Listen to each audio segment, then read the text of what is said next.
అందరికీ నమస్కారం. Welcome to Suman TV.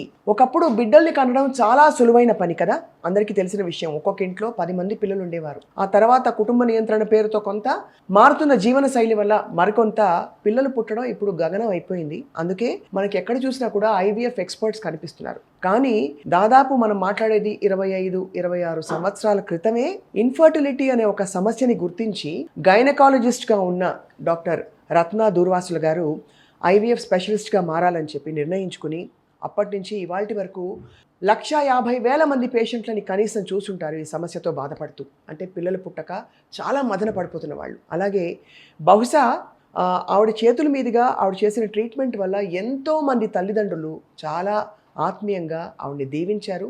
ఆ పిల్లలు ఇప్పుడు పెద్దవాళ్ళు కూడా అయి ఉంటారు. ఎంతమంది పిల్లలు అంటే లెక్క పెట్టడం కష్టం, ఖచ్చితంగా వేల సంఖ్యలో ఉంటుంది సక్సెస్ఫుల్ ప్రెగ్నెన్సీస్. సో ఇవాళ మనం మాట్లాడబోతున్నాం డాక్టర్ రత్న దూర్వాసుల గారి ప్రయాణం గురించి and all about health care in today's times. Let's welcome her very proudly. Ma'am నమస్కారం. థ్యాంక్స్ అండి. నమస్తే. డాక్టర్ రత్న దూర్వాసులు గారు, మీరు చూస్తున్న కేసెస్ అన్నిటిలో టాప్ 3 రీజన్స్ ఫర్ ఇన్ఫర్టిలిటీ ఏంటండి? ఒబిసిటీ ఒకటి చెప్పారు మీరు, కాకుండా ఇన్సులిన్ రెసిస్టెన్స్ ఇట్లాంటివి కూడా ఉన్నాయా, లేక ఇంకేమైనా కారణాలు ఉన్నాయా? అన్నిటికన్నా ఫస్ట్ అండ్ ఫార్మోస్ట్ ప్రాబ్లం లేడీస్లోనూ ఓవులేషన్ డిజార్డర్స్ అంటున్నామండి.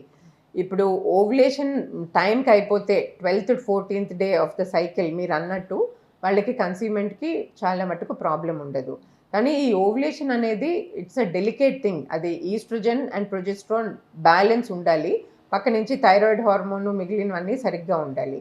సో ఏ స్ట్రెస్ అయినా, ఈ PCOE, PMOS అంటున్నారు, ఈ ఎండోక్రైన్ ప్రాబ్లమ్స్ ఏదైనా సరే ఓవులేషన్ డిస్టర్బ్ చేస్తే మనకి ఇన్ఫర్టిలిటీ వస్తుంది. తర్వాత కొన్ని కారణాల వల్ల ఏదైనా ట్యూబ్స్లో ఇన్ఫెక్షన్ వస్తే ట్యూబల్ ఫ్యాక్టర్ అంటాం. సో ఆ ట్యూబల్ ఫ్యాక్టర్ వల్ల కొంతమందికి ప్రెగ్నెన్సీ రాదు. ఇంకా కొందరిలో ఇద్దరికీ ప్రాబ్లమ్స్ ఉంటాయి. ఒక 30%లో కొంచెం స్పర్మ్ కదలిక కానీ స్పర్మ్ కౌంట్స్ కానీ తక్కువ ఉంటాయి, లేకపోతే కొంచెం ఓవులేషన్ డిసార్డర్ ఎఫెక్ట్గా ఉంటుంది. సో కంబైన్డ్ ఫ్యాక్టర్స్ అంటాం. అన్నిటికన్నా common ovulation factor, 2 tubal factor, తర్వాత ఇద్దరికి చిన్న చిన్న ప్రాబ్లమ్స్ ఉండడం, వాళ్ళని సబ్ఫర్టైల్ అంటాం. రైట్. సో చిన్న సటిల్ ప్రాబ్లమ్స్ ఇద్దరికి ఉండడం వల్ల వాళ్ళు కన్సీవ్ అవ్వరు. రైట్. ఇంకొకటి ఎన్ని టెస్ట్ చేసినా unexplained infertility or idiopathic infertility అంటాం. అంటే బయటికి కారణం కనిపించదు కానీ ఏవో చిన్న చిన్న ఫ్యాక్టర్స్ ఉంటాయి వాళ్ళకి, అదే పట్టుకోవడం కష్టం. బట్ కాలక్రమంలో కొన్ని ఫండమెంటల్ సెట్ చేస్తే బహుశా అది అలైన్ అయిపోతుందేమో. ఎస్, లేకపోతే IVF లాంటి వాటిలో అలైన్ అయిపోతాయి ఇవన్నీ.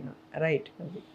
చాలా మంచి విషయాలు చెప్పారు డాక్టర్ రత్న దూర్వాసులు గారు. తప్పకుండా ఐ థింక్ IVF సమస్యలతో బాధపడుతున్న వాళ్ళు డైరెక్ట్గా ఇంకా కష్టం అని అనుకున్న కేసెస్ కాకపోయినా డిలే అవుతున్న ప్రెగ్నెన్సీస్ కూడా చాలా మంది ఆందోళన పడుతూ ఉంటారు. ఇవాళ మీరు ఇచ్చిన భరోసాతో తప్పకుండా మిమ్మల్ని సంప్రదించాలంటే దిల్ definitely come to Rainbow Hospital. And Rainbow హాస్పిటల్లో డాక్టర్ రత్న గారు అవైలబుల్గా ఉంటారు. ఎనీ టైం వారిని వెళ్ళి సంప్రదించవచ్చు. మళ్ళీ మిమ్మల్ని అప్పుడప్పుడు కలిసి బోల్డ్ విషయాలు, అంటే IVFకి సంబంధించిన లేటెస్ట్ అడ్వాన్స్మెంట్స్, ప్రెగ్నెన్సీ ప్లానింగ్కి కావాల్సిన విషయాలన్నీ కూడా తెలుసుకుంటాం. Thank you so much ma'am for your time.